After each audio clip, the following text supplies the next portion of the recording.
বিদ্যালয়ে পাঁচজন শিক্ষক, অথচ বেলা 11টা পর্যন্ত বিদ্যালয়ে দেখা মিলল না একজনও শিক্ষকের। ফলে বিদ্যালয়ে তালাবন্ধ গেটের বাইরে দীর্ঘক্ষণ দাঁড়িয়ে থেকে বিদ্যালয় খোলার জন্য অপেক্ষা করতে দেখা গেল বিদ্যালয়ের কচি কাচাদের। আজ এমনটাই ছবি নজরে এলো মালদার মানিকচক ব্লকের মথুরাপুর কাকুরিবাঁধা বাণী স্মৃতি প্রাথমিক বিদ্যালয়ে। জানা গিয়েছে বিদ্যালয়ে রয়েছেন পাঁচজন শিক্ষক। এর মধ্যে প্রধান শিক্ষক ছুটিতে আছেন, কিন্তু বাকি 4 জন শিক্ষকের মধ্যে একজনও নির্দিষ্ট সময়ের মধ্যে বিদ্যালয়ে আসেননি। তবে নির্দিষ্ট সময়ের মধ্যে এসে যায় পড়ুয়ারা। তারা তালাবন্ধ খোলার প্রতীক্ষা করতে থাকে।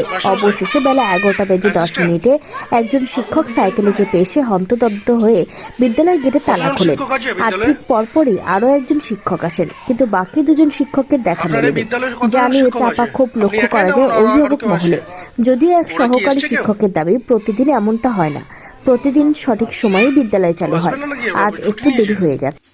আপনিও তো অ্যাসিস্ট্যান্ট হেডমাস্টার, আপনারও তো অনেক দায়িত্ব আছে। ছুটি নিয়েছে কিনা ওইটা তো বলতে পারবো না। হেডমাস্টার তো ছুটি নিয়ে হেডমাস্টার জানে। আচ্ছা, এখন পর্যন্ত শুধু আপনি এসেছেন তো প্রধান শিক্ষকের অনুপস্থিতিতে বিদ্যালয়ের দায়িত্বটা আপনারই তো ঘাড়ে। না না, প্রধান শিক্ষক তো বললেন ডাক্তার দেখাতে গেছে, ছুটি নিয়েছে, তার সমস্ত দায়িত্ব তো আপনার। এখন শিক্ষক থেকে শুরু করে ছাত্রছাত্রীর সমস্তটাই দেখাশোনার দায়িত্ব থেকে শুরু পড়াশোনার সমস্ত দায়িত্ব আপনার। আপনি এই দায়িত্ব এড়িয়ে যেতে পারেন না।